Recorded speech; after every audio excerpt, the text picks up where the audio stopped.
Hello, and welcome to the first episode of From Disco to Digital podcast, where we discuss art and culture from the 70s to the 2010s and mixing nostalgia along the way. So, what better way to start off this series than with one of the ultimate cultural powerhouses of not just American cinema, but just cinema in general, which is the universe of Shrek. And joining me today to help unlock facts and nostalgia of this great subject, I brought on my friends Cam and Lily. Cam and Lily, welcome to the show. Oh, thank you. Wow, thanks. What an introduction. You deserve an introduction worthy of you. Yeah, that's high praise. We got it, right? Excellent. So, we're talking about Shrek. Yeah, we are. Very excited. Excellent. So, before we start delving into the history, why don't you tell me your first memories of Shrek? Or some of your best memories of Shrek? I specifically remember seeing Fiona in a TV ad and going, oh my god, she's so pretty. And then going to see the movie and actually being like, wait a second, what? And being like, verbally like taken aback that she was also an ogre. That was the biggest twist I've ever seen in cinema to, like a 7-year-old. Absolutely. That was deep. When I first moved to Florida, because I was like 4 years old, we moved to Florida. It was like 2002, so the movie was kind of fresh. We stayed with my grandmother while we were like looking for a spot, and so she'd always just like put the Shrek movie on for us, and she like loved it. Like she would always put it on, and we'd watch it with her and just have a whole like riot over the movie. So it was great, and that's like my earliest memories of just sitting and watching it with her, and my like siblings and everything. Getting used to Florida, so it's a good time. Pretty solid. Also, like the dance party at the end. Of course. Oh, yeah. Anytime you can include Smash Mouth for a second time, that's a game home. Absolutely. And so, when you subtract numbers, the remaining number is called the difference. Whereas when you add numbers, it's called the sum. As in, somebody once told me the world was gonna roll me. Sorry, I had to do that. I love it. The years start coming and they don't. They truly don't. They don't stop coming. You don't really feel that until you're like an adult, and because it seems like only yesterday was 2020, but it's now 2024. Don't talk about that. That's an entire college career. Well, most people. I took the 5-year route. I can't. I don't want to talk about that. So speaking of that, that's actually how the movie starts. Mm-hmm. And it's kind of within those first few minutes that, of course, as kids, we didn't really understand what it meant for an adult to watch animation because back then, animation was seen as a childish thing. So when I was doing research for this episode, they mentioned how the soundtrack was so important to the movie. Mm-hmm. And it's just that when you first hear Smash Mouth, you're realizing that, oh, this isn't your average fairy tale. Right, definitely. Oh, it's definitely really tongue-in-cheek because he's like reading the book and then he's on the shitter, and you're like, wait a minute, that's not how these are supposed to like start. that'll ever happen. Yeah And it really, they set the tone right on the thing. I mean, he literally kicks the outhouse door open. They're breaking down walls with one ogre foot at a time. Yeah, it's crazy. They did a great job with all of the music because every song on that soundtrack, that's the first time I ever heard Hallelujah as a kid. And it resonates with me. I hear Hallelujah and I'm like, oh my god, it's Shrek. I think of Leonard Cohen, but yeah, I listened. That's one of the first times, especially with, sorry, it wasn't Hallelujah. I was thinking of Fiona's song. And then actually they memed that during, it was when LeBron was on the Heat, but there's this famous picture where LeBron is, standing very tired, really intense, focusing on a play. And there's this player on the Pacers named Lance Stevenson who made this kind of face. It looks like just blowing, like as if he's just blowing air. So actually, they made a remix of LeBron James going, ah, ah. And then when it came to the bird part, it showed Lance just going. And so, granted, it is an animated film, but however, everybody at first kind of thinks that all animated films are from the same place when in actuality it's not. In fact, It's funny that we were talking that, this isn't your average fairy tale because, if anything, DreamWorks was kind of founded as kind of an FU to Disney.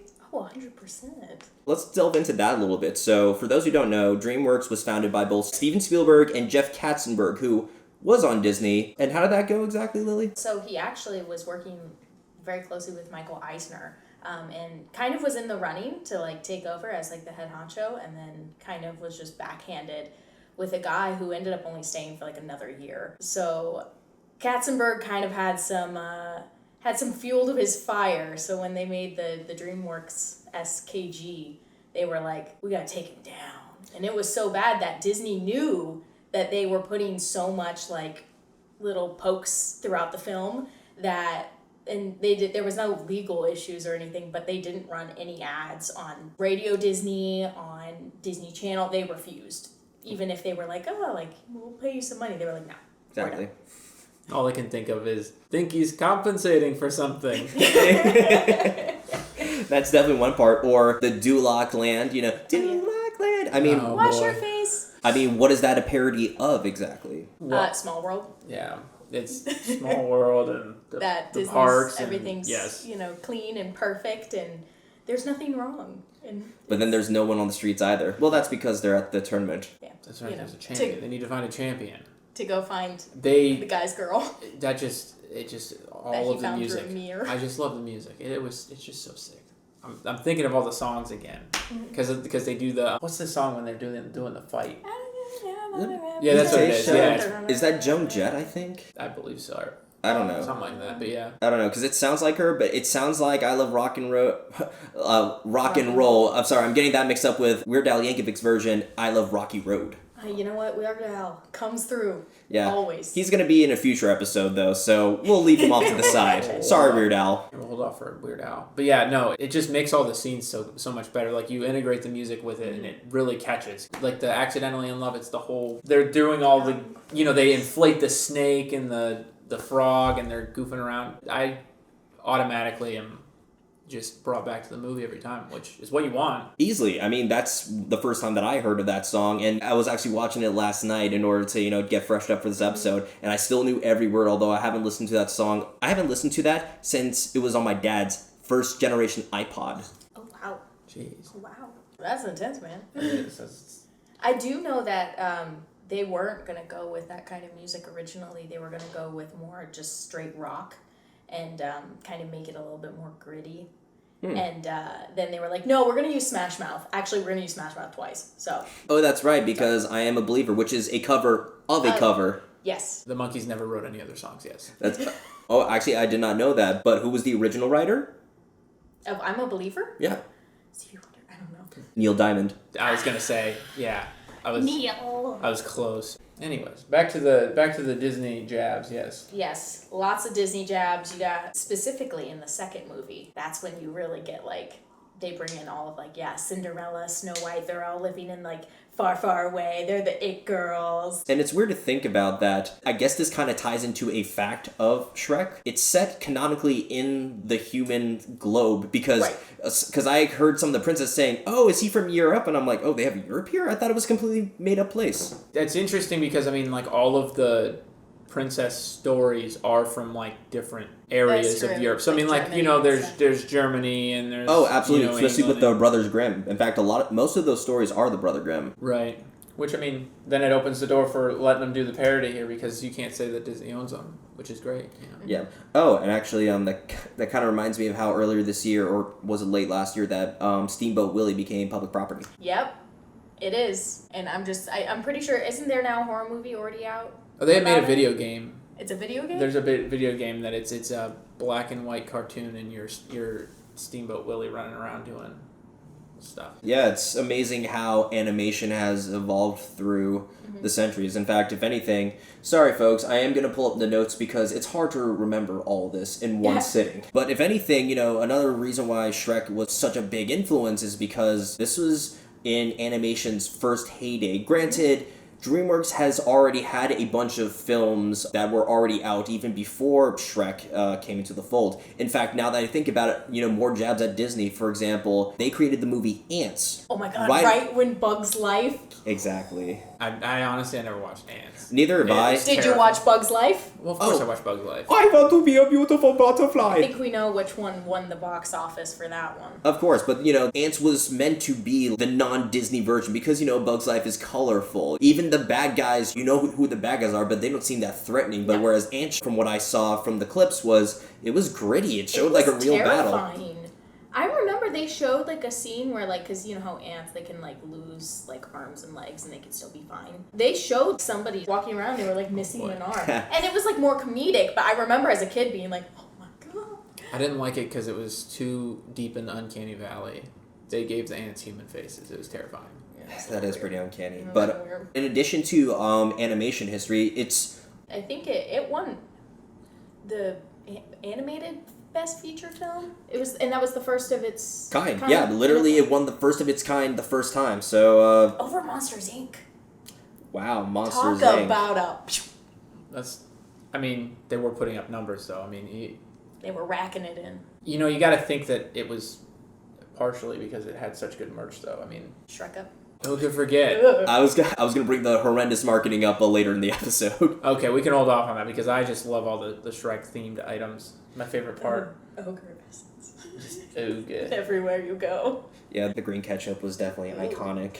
Oh yeah, who could forget? Absolutely. But another thing that also kind of popularized Shrek was the fact that it had a very star-studded cast, which, you know, most actors at the time, they wanted to be seen on camera, but the thing is that this is like one of their first major films where they were in the studio and expecting, you know, to be in front of their fellow actors, but then when they got there, no one was there. So they really put themselves into the character, and I was watching the interviews, and John Lithgow, whoever the guy that played Lord Farquaad, he's like, this is the best movie that I was in, and I wasn't even in it. Well, what's crazy is that Mike Myers, especially with the Shrek voice itself, that accent, it's so iconic, I feel like now. Like, anyone does it and you're like, Shrek. Exactly, and it's weird to think that he wasn't even the original choice. The OG was actually Nick Cage. And Nick Cage went... Wait, really? Yeah. I thought it was Chris Farley. So, when they first started recording... The OG ogre. Chris. When it was first started recording, it was Chris. But when Steven Spielberg first bought the rights to Shrek from the book, and they were like, oh, you know what? We're going to make this into a movie.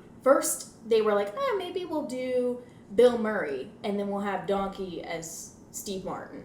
And then they were like, no, never mind. And it literally didn't even hit, like, pen and paper at that point. It was, like, floating around.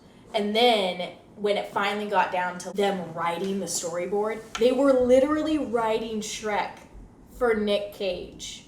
And then brought it to Nick Cage. And when Nick Cage was on Croods, he has a Croods interview where he straight up says, yeah, no, they came to me and were like, do you want to be Shrek? And he went, I don't want to be synonymous with an ogre. That's not how I want to make my breakthrough into animation as this thing. So they were like, Chris Farley it is. To be fair to Nick Cage, though, I mean, he was getting offers to be Superman, so I mean... That's also true. So, I mean... Very different. And then that never came out. I'm gonna steal the Kryptonite of Independence. Yeah, now he's Batman, or not Batman, he's Spider-Man Noir. Yeah. Oh yeah, much better. Right. And, or like when he was also in that hero film, I forgot what that was called. He played the guy that was really good at shooting. But anyway, we're getting off topic. Oh, Kick-Ass. That's what it is. Yes.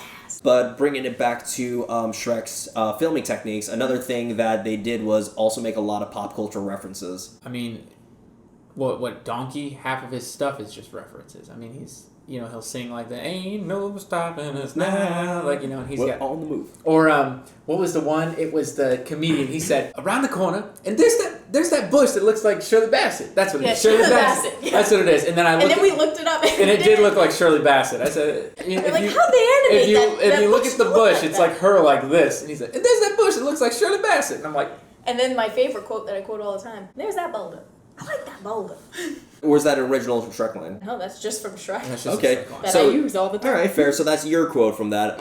Let's see. From what I remember, The Matrix was definitely parodied during the fight scenes. Yeah. Right. And also, I found it kind of ironic that Robin Hood, who is English, is in a French accent. Yes. To the merry-men. Yeah, that was a funny part because he has this goofy little song, and then you're like, "What's gonna happen here?" And Piano's just like, "I'm just beating them all up." Speaking of goofy music tidbits on Shrek 2, I totally forgot to mention, we're only because the Shrek universe is huge, we're covering 1 and 2 today. So going back to music and being goofy, when the messenger comes to the swamp, that one trumpeter at the end is doing the Hawaii 5-0 theme song, and then that's what that is. Yeah, he gets They also do Cops. That was another. I love that. Tonight on Nights. I mean, him being chased on a white Bronco. Yeah, and then they do the OJ. Yeah. Yes. OJ Simpson. Now let's get down to the nitty gritty. Did the cop plant the catnip? That's on not Puss mine. in Boots? It is not mine. Yeah, that was really good. Or when they went and they put like because they played like Funky Town when they got to Far Far Away, and you're like, okay, but it's like it's so stereotypical for like movies when they like drive through a city like that. They're like, ooh, it's like LA. It's like Beverly Hills. I mean, those were the palm trees, and then there's that guy Star Map. Come get your star maps. They really had it down to a T. It's just like that. You know, if you ever go out to California, go down Hollywood Boulevard, just like that. It's in their carriages of onions. Also, shout out to Larry King for being the ugly stepsister. Oh my gosh, right? I just learned that yesterday. I was so surprised. I was like, wait, that voice sounds familiar. And the fact that he not only did that, but then he came back for the third movie, too. Oh, yeah, no, Larry King. He was still alive for the third... Wait, is he still alive now? Honestly, I don't know. I don't know either. The man's ancient. Well, he was in the B movie, so I mean, he made his rounds. You know, he probably had so much fun on Shrek. He was just like, you know, I can't. I'll do more of these. I'll do B. Larry King. B. Larry King. Larry King. It was a quality role. I loved all his animated roles. It was great. So, besides making pop culture reference, it's also just a huge force in pop culture in general. So, my question to you is, what do you think gives Shrek its memeability? You can take this one. Oh, I think it's just because it was already like not so serious. Like it's not taking itself seriously. Like there's like a line where like either something's like super serious that it gets like memed because it's super serious, and then there's something that thinks it's funnier than it is, you know? And so then you're like, I'm not gonna, you know, you're not memeing it because you like the show. You're like, this thing stinks. You're getting made fun of. Shrek's in that like sweet spot where it's like it's so not serious, but it's like it hits, like the jokes land, and it's not forcing itself to be this like unfunny mess because they are trying to fit jokes in. You know, it flows well. The story's good enough on its own that there's like the comedy added in it. It works out. You know, that's like the perfect remedy for memeability. I mean, yeah. I'm sorry, but like all the supporting characters are just too hilarious, especially like when they all rush into his house to crash his pad. Oh my god, the wolf in the bed that's like, yeah.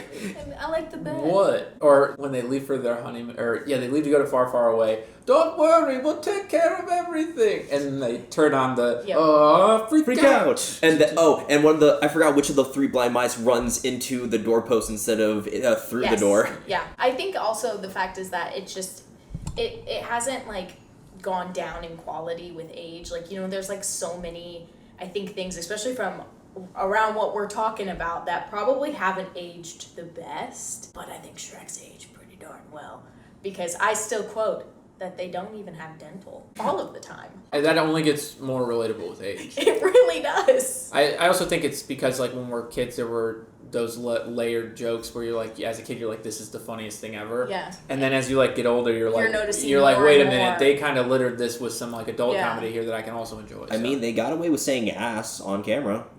You still look like an ass to me. Random side note about the second movie. Can we talk about those thirsty girls inside the barn? That was... Where did they come from? I don't know. Dead. But, like, as a kid, I, like, didn't even see any of that. I was just kind of like, oh, okay. But now, like, I rewatched it, and I was like, dang, thirsty girls. Yeah. They were... But, I mean, Handsome Shrek. I've seen some Handsome Shreks out in the bars. And they also have thirsty girls around them. So, I mean, art imitates life. Life imitates art. That's just how it goes. Yeah, that was... Those girls were fighting so hard. That was terrifying, honestly. I felt bad for him because it was like his pants weren't fitting and they were grabbing at him and then they all were like, oh! And I'm like, something's about to go down here. Yeah. He's taking a hard turn here. Oh, look at that. Oh, back stretch here. Glad we got that on record. That was... Ooh. You heard that one? I hope I got that on here. That was Yeah. a good one. Oh, but kind of speaking of that, I'm actually going to keep that in this note because it leads to, you know, that's you using your body, and one of the main messages of Shrek is body positivity. They were definitely ahead of the curve on that, too. I mean, I think that was probably one of the first movies that they were like, hey, like, I'm happy being myself. I know it was one of the first movies because that was when I first saw it in the trailer. I literally was like, oh my god, Fiona's so beautiful. And then at the end, I was like, wait, but like, she's still, you know, I like Shrek. Wait, and Fiona's great. Like, I like her. Like, yeah, she could be an ogre. That's fine. I still like her. She's still, like, one of the greatest people on this damn movie. And as a kid, though, like, I automatically was like, pretty princess. No longer pretty princess, but I still really like her, and I think she's great, and I still think she's very pretty, and I don't understand why everyone's so horrified. It's interesting because, like, they kind of build off of that, though. Like, the like as you go through each one, it's like hey, because even Shrek has not insecurities, but his like worries is like, hey, he was so hard headed in the first one where he's like, I just want to get back to the swamp, because he didn't think that anyone would even like him, and then obviously he thinks, oh hey, like I like Fiona, and that's again when they play the what is that, Counting Crows or whatever that band is. Crows. Yeah, they play the Accidentally in Love. That's the song. And they. Oh, you're talking about the second. Okay, got it. I thought you were talking about the first montage where Fiona was still a human and Shrek was an ogre, and they were just hanging out because they were on their way back to Duloc. Yeah, it was. That's not Accidentally in Love. That's a different song. Really? Yeah, Accidentally Love is the opening song of Shrek 2. Is it really? What's up? Oh, that's what it is. That's the one. That's the one. I'm in love. That's You're the one. thinking of the one that goes bow, bow, bow. I know what you're talking about. Yeah, I there's just like don't a know the name of it. Anyways, so they do the whole thing, and they got they're running through, and she gets the cobwebs with the stuff, and then anyways, but he like is like, okay, so like somebody could actually like me, and then obviously he doesn't muster up the courage to talk to her, and then he gets so hard-headed he goes back to the swamp. But then in the second one, he's literally like, okay, I'm like doing this for her, and like he's like grown so much to even leave the swamp, and then they're like extended, he gets away from that home base, and he's he grows himself, but it's more of a Fiona's comfortable being an ogre too, which is a beautiful thing, because unfortunately there are some people, well, like me, who've just felt like, well, I've only felt this way because earlier in my life when I was diagnosed with Asperger's, I thought that as someone autistic, no girl would want to date me because I was seen as, I'm going to get crucified when I say this, but Shrek's theme is very uplifting because it shows that people like me are capable and deserving of love. Yeah. No matter what. Yeah, exactly. I mean... And I like that they explore that even deeper in like the second movie of like, well, maybe if he did get pretty and everything, like, what does that even matter? And the whole moral was, it doesn't matter. It literally does not. It is who you are. And I think that's the biggest thing with specifically Shrek as a character, is his whole life he was kind of pushing people away because he was like, well, I already know what the outcome is going to be. And then to not only allow himself to explore a different outcome, but to actually be like, wait a second. I can do both. I can have my happiness and then be with somebody with their happiness, and we're both together for who we are. Yeah, exactly. I mean, also, if you look in the book, he is way more gruesome looking. Oh, yeah. Like, the drawings, and then I was kind of sad because like when you read the book or see the book and like what they have in it of the characters, when he meets like Fiona, she's supposed to like breathe fire because like in the book Shrek like eats lightning and punches an alligator. There's like all sorts of craziness in the book. So Florida Shrek? Yeah, pretty Florida much. Man Shrek. It's Florida Man Shrek. Like He's in the Everglades. It was actually way more hardcore. Kind of speaking of that, what better spray to sprucing the place up with than swamp spray? Oh. Yeah, there's a local store called Free Hen Goods, and they sell this, and I just thought it was appropriate for today. It doesn't smell bad, though, does it? Not like swamp. It's actually pretty good. Oh, I quite like that. Right. Yeah.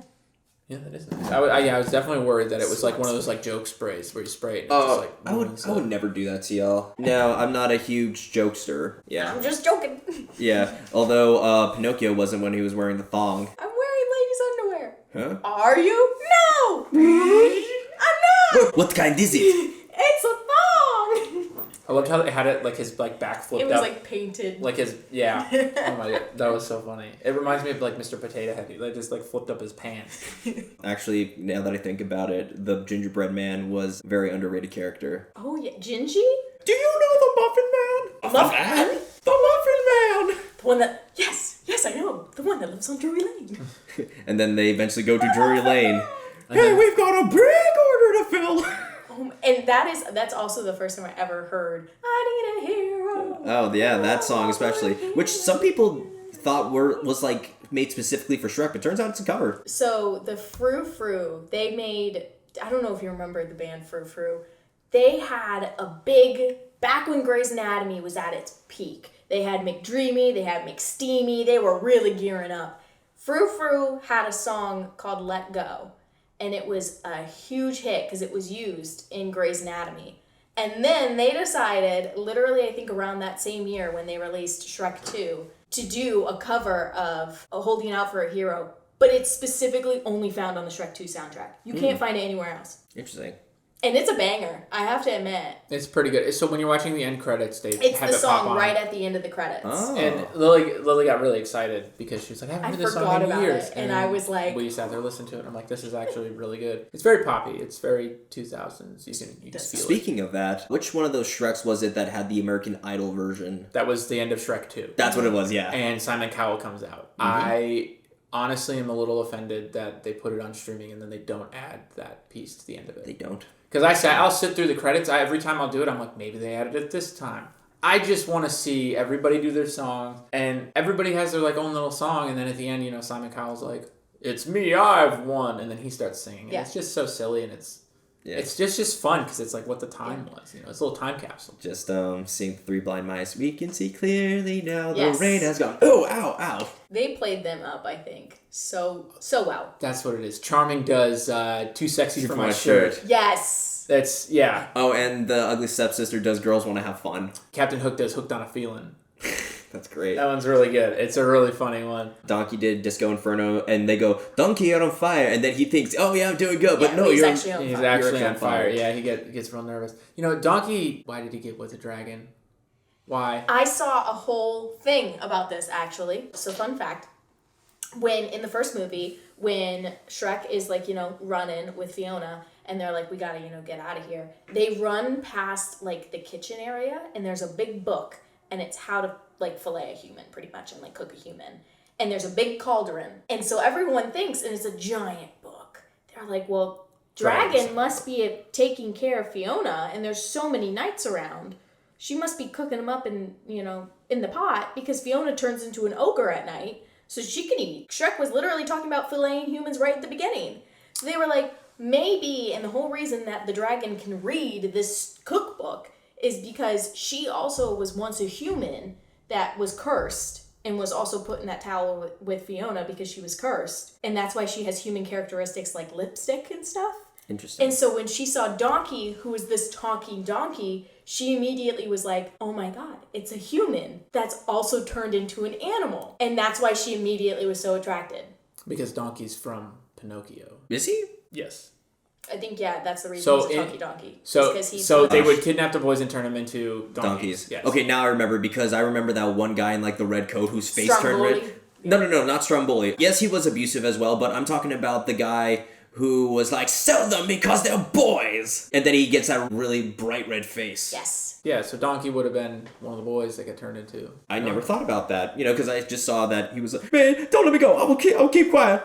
I'll keep quiet. I do like how when they did have babies, that they actually did a good job of blending Donkey and dragon features. And not everyone was the same. There was one that was super more red and one that was more scaly. I'm like, I remember getting the McDonald's Happy Meal, and on the side they said, what is the name of their children? And they're like Dragonkygons or something like that. Dragonkygons? Yeah, it's weird. It sounded like a Bakugan or I was going to say, or like a Beyblade. Go, Dragonkygons! Yeah, let it rip. Dragonkygons! Yes. Oh, and speaking of Shrek entering into the human world, now let's bring it back to the marketing. Yeah. Shrek ketchup! I begged my mom to get me the Easy Squeeze green ketchup, and she did. And it tasted not the same as regular ketchup. And I remember me and my sister kind of got a little disciplined because we didn't use it. And my mom kept putting it out, and she was like, use your damn green ketchup. You're using and we green were ketchup. like, no, but we don't like it. And it became a long string of us asking for things, and my mom going, are you going to use it? And us having to actually, take a look at ourselves and be like, probably not. Yeah, I kind of went hard with the Shrek ketchup. I was going through bottles of that stuff. It was pretty fun. The novelty of just the green, and you're It's yeah. ogre essence. Why is it green? That's just what it was. What are they were doing all doing? sorts of stuff. And also attaching to that is when they did that collaboration with the Kids Cuisine, that's what Yeah, it was. Kids Cuisine, Kid yeah. Cuisine with And the then you get magic changing mud. Yeah, you get the That- mud with the insect Yeah. floating pieces. Or Yeah. something like that, and then it's supposed to turn your tongue green. Yeah. Which, Yeah. was... Everything turned You your get tongue green. a There was the Go-Gurts. Go-Gurts. Yeah. Turn your tongue green. They really went crazy with the I marketing. swear they did it with Fun Dip too. There was a Shrek Fun Dip for Valentine's Day. They did Shrek body wash. That was Interesting. Yeah. I just remembered them also because I saw that video that you sent me, and they did Shrek Twinkies. They did Yes. Oh god, the ogre filling. What Calm else? Yourself. Yeah, they did the. Oh my god. Yeah, they did the. Yeah, they had the Happy Meals. They had the glass cups with Burger King. Oh, actually, they brought that up in the video because apparently the Puss in Boots cup, specifically because the colors that it had, which was mainly yellow and orange, it had the most of like this really bad metal. Yeah. And so therefore they had to recall it. Yeah, people actually made money if they brought them back to the store. Yeah, you bring it back and they'd give you credit for it. My cousins had all the cups.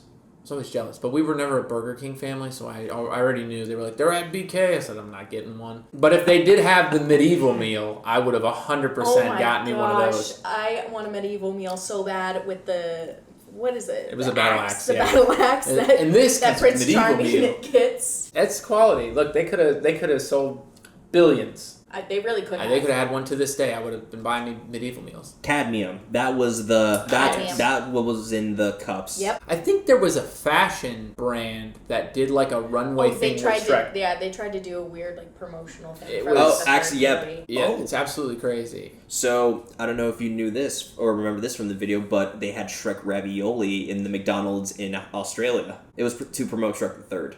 Oh, damn. Who's just ordering ravioli They- at a fast food restaurant? Listen, they're in the land down under. Their brains are upside down, so That's- therefore that's they don't true. think. Yeah. Just kidding. It's true. The I met women- a strange lady and she made me nervous and she fed me ogre-shaped ravioli.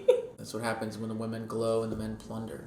Yeah. Oh, and another thing that I wrote in my notes was they had swamp-flavored Nesquik syrup to turn your milk Fire. green. In like South America, right? It was mostly South America and Europe that were the main consumers of that product. I don't know. I think I'd actually want to get my hands on that. Maybe? I mean, I'm it's a little milk. interested in the green sludge. That'd be interesting if you found like a bottle that has not somewhat aged over time, like right now, and you're like, I wonder how this tastes. Yeah. You know At what your they own peril, of probably course. did? And I don't have recollection of it, but I just know that McDonald's always does that shamrock shake, which is so good. I bet you they did a shamrock shake. Kind of disguised Shrek. as. Yeah, probably have And like they a were like, Shrek, oh, yeah. it's the swamp shake. The swampy Shrek. Why does it shake. taste the same? It doesn't. It doesn't. You're imagining things. Yeah. Speaking of the marketing, though, we were just on our cruise, and I was walking around and walked past the little customer service desk there, and they had a portrait of Fiona for the ship. Allure of the Seas. The Allure of the Seas. I was very curious if there was a Shrek one, and I kind of searched up and down, and I thought it'd just be on the other side of like the room, and there wasn't one. And so I asked a worker. I said, "Hey, I got a photo here with this Fiona one. Do you have the Shrek photo?" And they said, "Oh no, the Queen Maiden of this ship is Fiona." And so Imagine that. that's the Allure of the Seas. The mascot of the boat is Fiona specifically, which for not having like a Shrek movie in a while, that's pretty impressive. That's like their big marketing push. It's still very much relevant to this day. 100%. Oh, and speaking of other marketing pushes, Tony Stewart and Bobby Lamont also had Shrek on their cars in 2004. Yes. Mm-hmm. Big old NASCAR. Could you imagine? You just had a giant Shrek or donkey, and didn't they sold action figures for them too? It was Shrek in a full like racing suit. That's with hilarious. The actual With racer with that drove the race car. truck, Yeah, and they sold them as sets. Interesting. Oh, and also another thing that I wrote is, Vidalia Onions also had a campaign with Shrek, and their sales increased by 30%. Yeah, They, I would. they eat did. some Yeah, they put them onions. on the like label.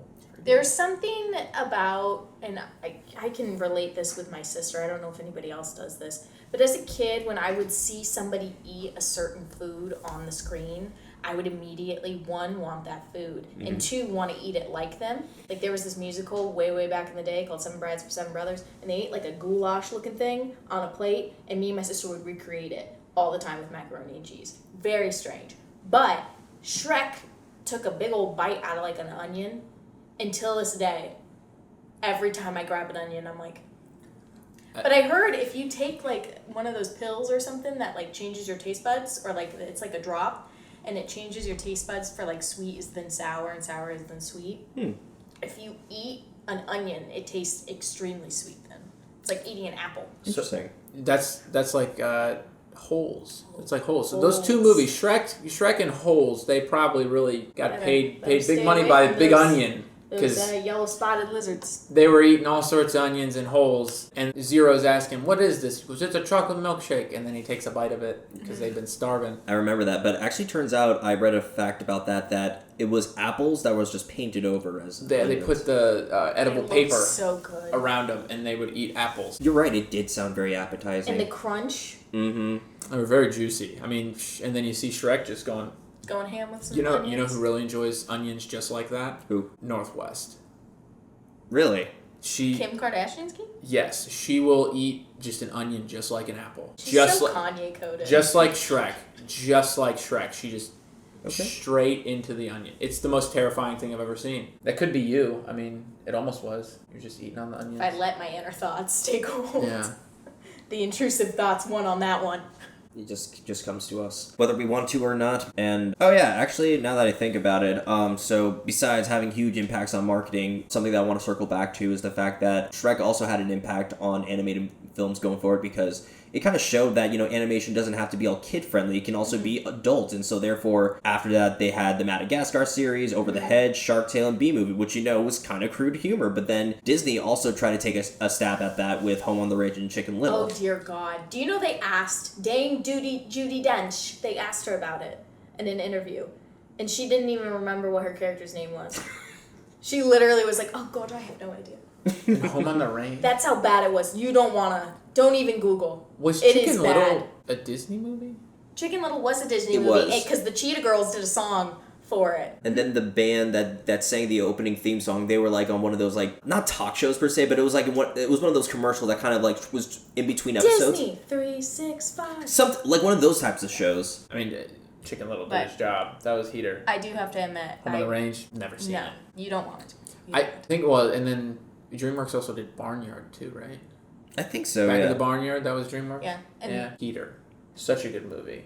With Kevin James. And then Sam Elliott was his dad. I don't think I ever cried so hard at, rad. at a cow fighting off coyotes. He was playing his old cow guitar. It was just the saddest moment in cinema to me. I seen a picture of Sam Elliott without a mustache. It looked cursed. It's a cursed image. it's It's, pretty it's like terrifying. it's like in Parks and Rec when Nick Offerman shows up without his mustache in a tucked-in shirt. Interesting. But yeah, no, they did. They definitely, you start animating these movies in more of an adult gathering. But that's what I'm saying, though. That goes with the staying power. I mean, you realize, like, hey, we don't have to make this a complete kid fest here. But also in terms of like CGI and everything, I mean, the whole like opening sequence is like water and him like splashing around and But stuff. yeah, like with the mud. And then oh the my fact goodness, that yeah. Fiona literally was probably the closest to what a human looks like in animated form up until that point, because I feel like anyone like that was completely like CG'd like that had some sort of weird big eyes or like You're kind of looking a little cartoony. funky. Like the Pixar moms. Yes. Oh my god, the Pixar. The Pixar moms. They did nothing wrong with those Pixar moms. I think they should have gotten raises. But Whoever did Mr. and Mrs. Incredible needs a raise. That's right. I think so. However, we're also going to raise the bar here because we're going to go into a very fun section with some questions that are Shrek-based and are meant to be fun and not serious, just like the movie. So, are you two ready for this? I didn't study, but I'm definitely ready.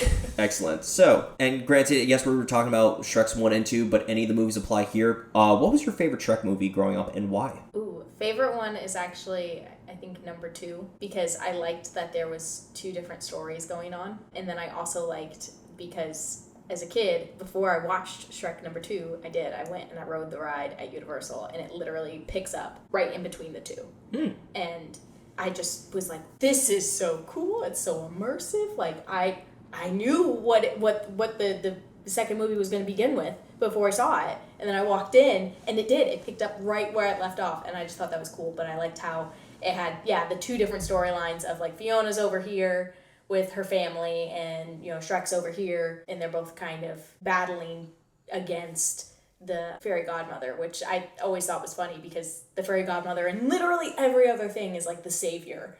And it's like, no, she's bad. It's a tough choice, because I do like 1 a lot for, like, when I think about, like, watching it, like, for, like, the memories of that. But the second one was the one I had on, like, DVD. And then Antonio Banderas. Well, and I'd sit there and I'd have, like, we'd rewatch it a ton, and then I'd do all the special features with it and everything. So I honestly think that 2 is, like, the, like, hands down, the one that I'd say is probably my best, but my favorite. But 1 is like right there with it. They're so good. You can't go wrong if you're gonna throw on either of those. I'll sit down and watch. Understandable. Second question. Which Shrek character do you relate to the most and why? I would have to say Puss in Boots because I constantly give the big eyes to get what I want in everything that I do. And I like to think that I am somewhat suave. I am not, but I think it also works because she's very small. I am also very small, and when I take off my hat, I hold it here. And she thinks she's very ferocious. I am. I hiss. Yeah. I don't know. I'd probably say Donkey. He's he's got the jokes. He's just the reliable sidekick, and he's always nice and upbeat and ready to roll. And he's always there for his friends. It's great. It's a nice guy. Who am I kidding? I'd be the ugly stepsister. What are you talking about? All right. See, and then it's not an option. How you doing? You sound nothing like Larry King. Question number 3. What's your favorite Shrek meme, and why does it resonate with you? They don't even have dental. It resonates with me because I am an adult, you see. Yes. But growing up constantly, it has been, I like that boulder. That's a nice boulder.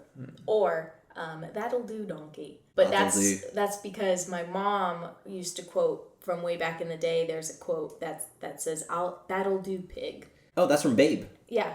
And they would always say, that'll do, pig. So then I would reply to my mom with, that'll do, donkey. And she always kind of looked at me confused. I don't think she knew where I was from. She wasn't in the Shrek. I do like when he's making the face stuff. That one's good. I do like the Gingy, you're a monster. That one's always good. One of my favorites is the one where it's the camera, it's a low angle, but then you just see him going.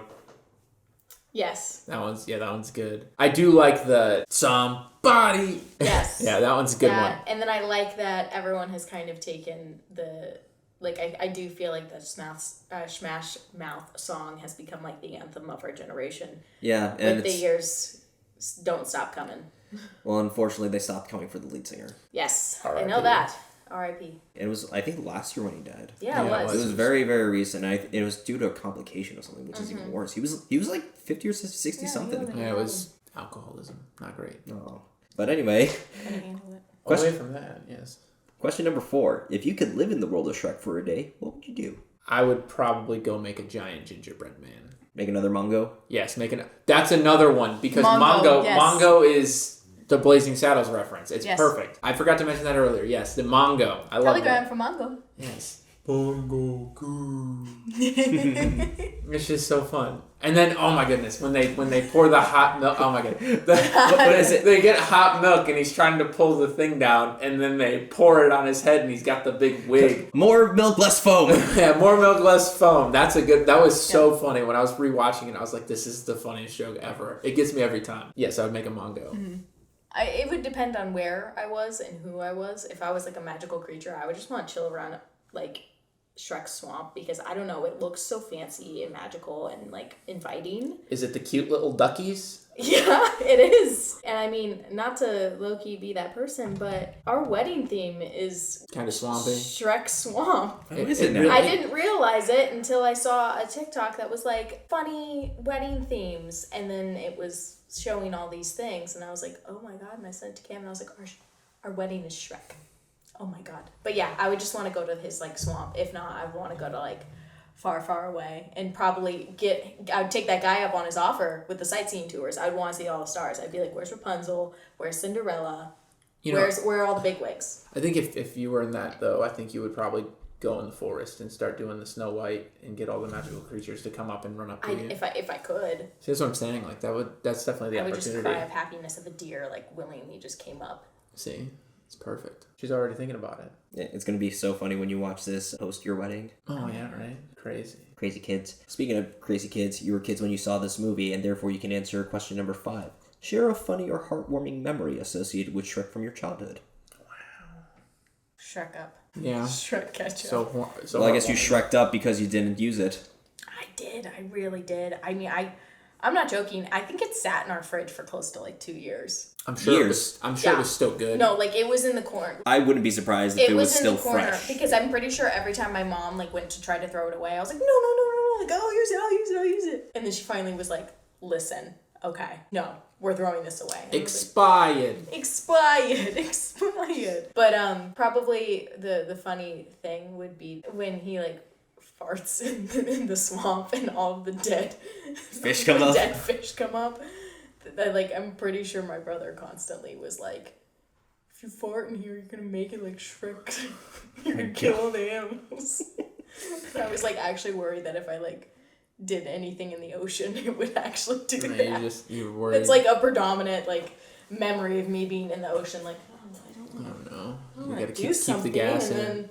and then the fish come up, and then everyone knows. It's Here like it comes happened the in red that tide. movie. Whoops.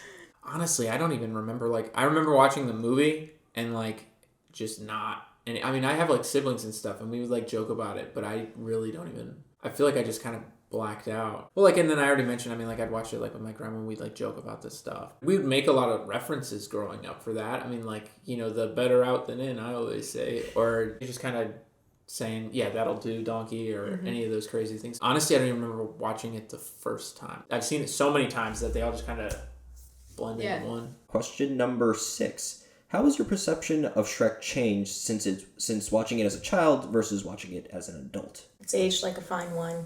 It keeps getting better. It's a nice release. I think the only thing that's really changed for me is that as you've progressed, obviously it was at the cutting edge of like computer generated movies and stuff, and it's like the first one that does its job. You can tell the age on that piece of it, but as far as like the story and like the jokes and all that stuff, they all still hit. It's just, you know, I think the only thing that you're going to unfortunately notice is just the technology from that. And that's not really a problem though. I mean, it's nostalgic. We're fortunate that we didn't have to deal with those movies prior that were kind of gross with the CGI that were just really bad. Yeah, like the first looks of the CGI films versus, you know, the final product. Thank God they were able to smooth things out because it looked bad. Yeah, like the Toy Story was terrifying. Like the Hydra in Hercules. Really? It was awful. All right, I'm gonna have to check it out. If you after this. rewatch it, it's animated so poorly. But yeah, no, I think that's the only thing that really changed for me. I mean, as you get older, it's, you know, you understand more jokes, so that's fun. But yeah, it's still holding up, still doing its thing. Well, good for it, because I know some people younger than the film that are already breaking down. Question number 7, and actually this is the last question. If Shrek were to be made into a live-action film today, which I hope it does not, who would you cast in the lead roles? Eddie Murphy stays Donkey. Yeah, he's just got to be Donkey. He's got to come back. I don't know. Throw out Kate McKinnon as Fiona. I'm trying to think of somebody. Here, run through your casting. Who do you do as Shrek then? Okay. If you got Kate McKinnon, then who are you going to do as the guy? I personally see Jack Black as being kind of Shreky. I think Jack Black could take it and run with it. But then again, Jack Black could also be Fiona and take it and run with it. So, He's got so many characters. I mean, He is a character, that's why. That's right. So who are you thinking? You got Eddie Murphy as Donkey. are we doing little prosthetics here? I mean, it's live action, so you'd imagine that Yeah. he's gonna be an ogre. So you could go and skip ahead and say who you want as Farquaad then, if you're stuck.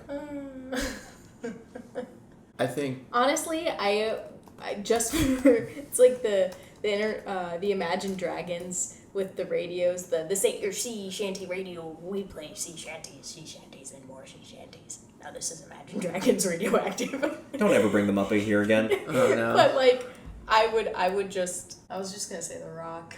you want The Rock as Shrek. Because I was thinking of just someone that was big, but not necessarily just like big.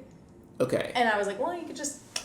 You wouldn't even need to Give put me- prosthetics on the top, just the little ears. All right. Give me again. I'm locked in on Eddie Murphy as Donkey because that's. Yeah. I think he could still crush it. Yeah. I want Oh, shit. Brendan Fraser as Shrek, just because it'd be. He would make you cry at the end What, of the you film. mean- I don't think that he looks like an ogre. I just think it's fun because I always think of like Looney Tunes back in action and like all of like the I fun. think of I think he could have a lot of really. George of the Jungle. Watch out for that tree. Yeah, I think he could have a lot of fun with Either it. that or the though. Mummy. But I think that would be something that'd be interesting to see. And then Fiona. No, I don't want to say Tina Fey. It'd be weird. Because they were actually in it. They were actually the voices of the In the second movie. Maya Rudolph, Tina Fey, and Amy Poehler. They were voices of the other princesses. So they Oh, were okay. Yes. Well, that's what got me on thinking about Kate McKinnon, because I started thinking about SNL people, Oh. honestly. Well, see, that's a good point though, because I'm trying to think of like another lady that could do like Fiona. I mean, honestly, I'd probably say like Maya Rudolph would be good, but that's just because I gotta kind of match the age of Brendan Fraser. I don't want to be like, oh yeah, it's this really young lady, and then you're like, hey buddy. Yeah, exactly. What are you doing here? But who would be a good Farquaad? They gotta be short. Honestly, give me Tom Cruise as Farquaad. Oh my god. If he does anything like he did in Tropic Thunder. Yes, that's exactly the first thing I thought of. That'd be phenomenal. Maybe less cursing. But actually, no. Screw it. Full cursing. So, full cursing. We're going full Monty here. Yeah. Kind of going along with is. this. Have you ever seen the pictures of Maurice Tillett, the guy that was the bassist for Shrek? Yes, the wrestler. Yes. Yeah, but it's alright because everyone sees Shrek as handsome now. So what does that say about Maurice? Congratulations, That's right. bud. Congratulations, Maurice. Maurice. Sick ass name. Maurice. Shut up, Mark. You're making fun of the freaks. So great answers, and I guess now we're at the end of the show. I just want to say thank you two for joining us, and we're just going to wrap up this episode about one of the most powerful cultural forces in America. I mean, literally, the first movie is in the National Film Registry of the Library of Congress. Yeah. So it is a movie that has made such an impact on the American people that it's now being remembered as Congress, and I just thought that it would be a great episode to cover. Yeah. Oh, yeah. It deserves all of its accolades. I mean, even the spin-offs, those Puss in Boots movies are phenomenal. Even the little side Halloween shows. Yeah, the Christmas one. ones. The Halloween. Yeah, all of those hit. Mm-hmm. Shrek 4D and Universal. For anybody else who loves Shrek so much, feel free to comment any of your nostalgic memories with this wonderful film series. And is there anything you want to say or promote before we head out? If you find a bottle of Shrek ketchup, please send it to me. I will try it again. I will have 9-1 dialed for when she tries it. At least then I'll be ready. Just 2 buttons away. Press that second one, dial. All right, well, thank you so much for joining the From Disco to Digital podcast. I'm Danny K, your host, and we are signing off. Bye. See ya.